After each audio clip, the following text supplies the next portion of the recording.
नमस्कार दोस्तों, मैं हूं आपका दोस्त लोकेश साहू और आप देख रहे हैं लोकेश छत्तीसगढ़िया यूट्यूब चैनल। आप सभी साथियों का हमारे इस यूट्यूब मंच पर, इस यूट्यूब परिवार पर आप लोगों का बहुत बहुत स्वागत है, बहुत बहुत अभिनंदन है। दोस्तों, केंद्रीय कर्मचारियों के डीए को बढ़ाकर 34% से 38% कर दी गई है। बड़ी खबर है इस वक्त। और 3 अक्टूबर के डेट से एक आदेश भी बाकायदा सेंट्रल गवर्नमेंट ने जारी कर दी है। साथियों, ये तो पहले से ही सबको पता था और इसको मैंने पहले ही क्लियर कर दिया था। इसके लिए केंद्र सरकार के पास प्रस्ताव भी भेजा जा चुका था। जब एआईसीपी इंडेक्स की रिपोर्ट जब आई थी उसी समय यह कंफर्म हो गया था कि 4% डीए बढ़ना तय है और प्रस्ताव भी 4% का भेजा गया था आपके वित्त मंत्रालय को, भारत सरकार के केंद्रीय government of India ministry of finance department of expenditure, इनको भेजा गया था। कब भेजा गया था? तो इस लेटर में देखिए 27 अगस्त 2022 को, और मैंने उसी समय आप लोगों को बताया था जब ये लेटर हमारे पास आया था कि 4% डीए बढ़ना तय है, प्रस्ताव भेजा गया है और इसी को केंद्र सरकार ने मुहर लगा दी है। बड़ी खबर है। 3 अक्टूबर की इस आदेश में आप डेट देख सकते हैं, वहीं से यह आदेश सर्कुलर हुआ है government of India ministry of finance department of expenditure से, यानी कि सेंट्रल गवर्नमेंट के कर्मचारियों के लिए बड़ी खुशखबरी है। और ये जो आदेश है दोस्तों, ये मात्र ये औपचारिकता है, क्योंकि केंद्रीय कैबिनेट की बैठक भी हुई थी, उस समय भी 4% डीए का ऐलान सेंट्रल गवर्नमेंट ने कुछ दिन पहले ही कर दिया था। अब चलिए फटाफट इस आदेश को देख लेते हैं कि आखिर इसमें कहा क्या गया है। तो सबसे ऊपर में देखिए, government of India ministry of finance department of expenditure, इसका हिंदी वर्जन होता है। मैं आपको इसका हिंदी में बताऊंगा सरल शब्दों में कि भारत सरकार वित्त मंत्रालय व्यय विभाग से यह आदेश जारी हुआ है। यहाँ पर डेट देखिए, इसका 3 अक्टूबर 2022 का है। फाइनेंस ऑफिस मेमोरेंडम में देख सकते हैं, यानी कि कार्यालयीन ज्ञापन है ये। सब्जेक्ट में इसका देखिए तो इसमें बताया गया है grant of rates of DNS allowances to central government employees effective from 1 July 2022, यानी कि इसका सीधा सा मतलब यह है दोस्तों कि केंद्र सरकार के कर्मचारियों को महंगाई भत्ते का अनुदान 1 जुलाई 2022 से संशोधित दरें जो है वो प्रभावी होगी, यानी उनको 1 जुलाई से डीए मिलेगा और बाकायदा अगस्त सितंबर का 2 महीने का इनको जो है एरियस राशि भी मिलने वाली है, ये भी कंफर्म है। आगे देखिए इसमें क्या क्या कहा गया है, तो यहाँ पर देख सकते हैं इसके फर्स्ट वाले पॉइंट में कहा है कि मैं इसका हिंदी वर्जन आपको बताऊं तो सीधा सा इसका मतलब है, यहाँ पर देखिए, अधो हस्ताक्षरी को उपर्युक्त विषय पर इस मंत्रालय के कार्यालय ज्ञापन संख्या 1/2/2022 E2B दिनांक 3 मार्च 2022 का संदर्भ लेने और यह कहने का निर्देश हुआ है कि राष्ट्रपति को यह निर्णय लेने में प्रसन्नता हो रही है कि केंद्र सरकार को देय महंगाई भत्ता कर्मचारियों को 1 जुलाई 2022 से मूल वेतन के 34% की मौजूदा दर से बढ़ाकर अब 38% कर दिया जाएगा, यह कर दिया गया है।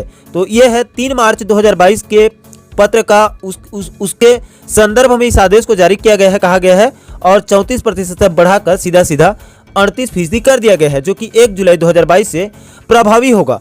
आगे देखिए सेकंड पॉइंट में क्या कहा गया है, तो सेकंड बिंदु पर कहा गया है, यहाँ पर देख सकते हैं द टर्म्स बेसिक पे इन द रिवाइज पे स्ट्रक्चर्स। तो इसका पूरा सार ये निकल रहा है दोस्तों कि संशोधित संरचना में कुल वेतन शब्द का अर्थ है कुल वेतन का। सरकार द्वारा स्वीकृत 7वें केंद्रीय वेतन आयोग की सिफारिशों के अनुसार वेतन मैट्रिक्स में निर्धारित अवधि में आहरित वेतन, लेकिन इसमें किसी अन्य प्रकार का वेतन जैसे विशेष वेतन आदि शामिल नहीं होगा। यह मूल वेतन में ही 38% बढ़ाया गया है और कोई विशेष वेतन वगैरह इसमें विशेष वेतन वगैरह कहीं पर दिया जा रहा होगा कोई डिपार्टमेंट में, तो उसका डीए नहीं बढ़ाया गया। मान लो आपका मूल वेतन 20,000 है तो 20,000 का आपको 38% डीए दिया जाएगा, ये सीधा है। और मान लो आप कोई विशेष आपको कोई अलग से और वेतन वगैरह दिया जा रहा है, उस 20,000 में 5,000 बढ़ाकर उसको 25,000 कर दिया गया है, तो उस 5,000 का आपको डीए नहीं दिया जाएगा, कहा गया है। पहले के 20,000 जो आपका मूल वेतन है उसी के 20,000 का 38% दिया जाएगा, ये कहा गया है सरल शब्दों में। आगे आप और देखिए, इसमें बताया गया है, इसके तीसरे बिंदु को देखिए दोस्तों, इसमें कहा गया है कि देखिए the DNS allowances will continue to be a district elements of recommendations and will not be treated as pay within the ambit of FR 921। इसका मतलब यह है कि महंगाई भत्ता पारिश्रमिक का एक विशिष्ट तत्व बना रहेगा और इसे FR 921 जो इनका धारा है इनका के दायरे में वेतन के रूप में नहीं माना जाएगा। यानी कि दोस्तों डीए जो होता है वो वेतन नहीं होता है, हालांकि वेतन के साथ वो जुड़ता जरूर है, लेकिन वो वेतन से अलग है, वो मात्र एक भत्ता है। उसी को इसमें कहा गया है कि वो वेतन तो नहीं है, लेकिन महंगाई भत्ता जो है वो पारिश्रमिक का एक विशिष्ट तत्व बना रहेगा हमेशा के लिए। उसको आप वेतन से अलग नहीं कर सकते, लेकिन वो वेतन नहीं है। इसके बाद इसके चौथे पॉइंट को देखिए, यहां पर कहा गया है कि the payment of account of DNS allowances involving fractions of 50 paisa and above may be rounded to the next higher rupee and the fractions of less than 50 paisa may be ignored. यानी कि वेतन में जो 50 पैसा वगैरह होता है, 50 पैसे को आप इग्नोर करिए बोला गया है। मान लो आपका डीए जो है 550 पैसा मान लो हो गया, तो 50 पैसे को भूल जाइए, उसको जब बाद में फिर बढ़ाया जाएगा तो उसको रिवाइज किया जाएगा। उसको जब भी फिर बाद में डीए वगैरह बढ़ेगा तो उसमें आपका 50 पैसा जो है वो जुड़ कर दिया जाएगा। ये है सरल भाषा में। और उसके बाद देखिए इसका 5वें बिंदु पर, तो इसमें कहा गया है 5वें 6वें बिंदु पर कि the orders will shall be applied to the civilians employees paid from the defense servicing। तो इसका सीधा सा मतलब ये है, मैं इसका हिंदी वर्जन आपको बता दूं तो ये कहा गया है कि ये आदेश रक्षा सेवाओं के अनुदान से भुगतान किए गए नागरिक कर्मचारियों पर भी लागू होंगे। यानी कि जो रक्षा सेवा में है उनके लिए भी लागू होगा, और व्यय रक्षा सेवाओं के अनुमान के संबंधित प्रमुख के लिए प्रभार्य होगा। यानी कि रक्षा सेवा के लिए भी बढ़ाया गया है बोला गया है। सशस्त्र बलों के कर्मियों और रेलवे कर्मचारियों के संबंध में क्रमशः रक्षा मंत्रालय और रेलवे मंत्रालय द्वारा अलग अलग आदेश जारी किए जाएंगे। यानी कि रक्षा सेवा में जो हैं जो बड़े अफसर हैं उनके लिए ये लागू होगा, और सशस्त्र बल और जो सशस्त्र बल के कर्मचारी हैं और रेलवे के कर्मचारी हैं उनके लिए रक्षा मंत्रालय और रेलवे मंत्रालय अलग से 38% के लिए डीए ऑर्डर बाद में वो अलग से जारी करेंगे। बाकी उनको भी 38% दिया जाएगा ऐसा नहीं है, लेकिन उनके लिए वो मंत्रालय अलग से जारी करेंगे कहा गया है। इसके अगले बिंदु पर देखिए, 6वें बिंदु पर यहाँ पर देख सकते हैं, in so far as the person serving in the Indian audit and accounts departments of concerned this orders are issued in constitutions with the comptroller and auditor general of India as a mandate under article 148(5) of the constitution of India. यानी कि इसका अगर मैं सरल भाषा में आपको बताऊं तो मतलब यह है कि जहां तक भारतीय लेखा परीक्षा और लेखा विभाग में कार्यरत व्यक्ति का संबंध है, यह आदेश भारत के नियंत्रक और महालेखा परीक्षक के परामर्श से जारी किए जाते हैं, जैसे कि भारत के संविधान के अनुच्छेद 148(5) के तहत अनिवार्य है। यानी कि ये जो है दोस्तों ये ऑडिट हो गया है बोला गया है। भारत के जो लेखा परीक्षा और महालेखा विभाग के जो कार्यरत व्यक्ति हैं और महालेखा परीक्षक हैं वो इसका बाकायदा ऑडिट वगैरह कर दिए हैं बोला गया है, और ये जो है वो संविधान के अनुच्छेद 148(5) के तहत ऐसा करना अनिवार्य है, ये संविधान का नियम है। और यहाँ पर देखिए निर्मला देव जो डायरेक्टर हैं यहाँ के government of India ministry of finance department of expenditure के, उनका हस्ताक्षर है ये।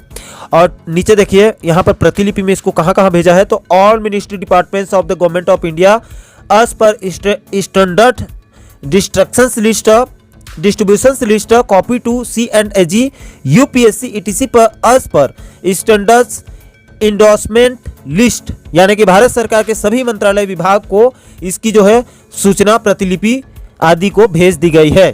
तो यह है दोस्तों केंद्रीय कर्मचारियों के लिए बड़ी खबर है, बेहद अच्छी खबर है कि केंद्र सरकार ने उनके डीए को 34% से बढ़ाकर अब 38% कर दिया है। बाकायदा इनको 2 माह का एरियस राशि भी दिया जाएगा, और ये पहले से कंफर्म था, अब ऑर्डर भी रिलीज कर दी गई है, तो अब और 100% कंफर्म हो गया है। अब देखते हैं दोस्तों छत्तीसगढ़ सरकार अपने कर्मचारियों को कब डीए बढ़ाती है।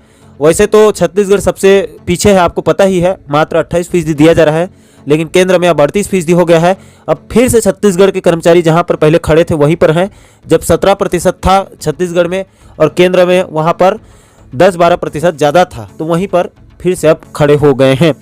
10% पीछे हैं छत्तीसगढ़ कर्मचारी, इसीलिए छत्तीसगढ़ सरकार को भी संज्ञान में लेकर केंद्रीय कर्मचारियों के समान छत्तीसगढ़ कर्मचारियों को भी 38% डीए देना चाहिए। बाकी दोस्तों इस खबर पर आपकी क्या राय है, और ये जो ऑर्डर कॉपी है सेंट्रल गवर्नमेंट का उसको हमारे टेलीग्राम चैनल लोकेश साहू ज्ञान पर अपलोड कर देंगे।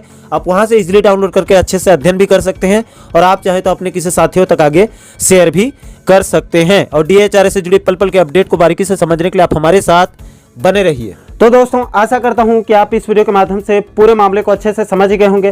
दोस्तों इस पूरे मुद्दे पर आपकी क्या राय है, आप नीचे कमेंट सेक्शन में अपनी प्रतिक्रिया जरूर दीजिए। और साथ ही साथ आप आगे भी इसी प्रकार के महत्वपूर्ण मुद्दों पर वीडियो देखना चाहते हैं, बारीकी से सभी चीज़ों को समझना चाहते हैं, तो हमारे इस चैनल को सब्सक्राइब जरूर करिए और साथ ही साथ बेल आइकन को प्रेस जरूर कीजिए ताकि हम जब भी नए वीडियो अपलोड करें आप लोगों तक तुरंत नोटिफिकेशन पहुंच सके। दोस्तों इस वीडियो में फिलहाल अभी के लिए इतना ही, मुझे दीजिए इजाजत। मैं मिलता हूं आपसे एक और महत्वपूर्ण मुद्दे के साथ, महत्वपूर्ण टॉपिक के साथ। तब तक के लिए जय हिंद, जय छत्तीसगढ़।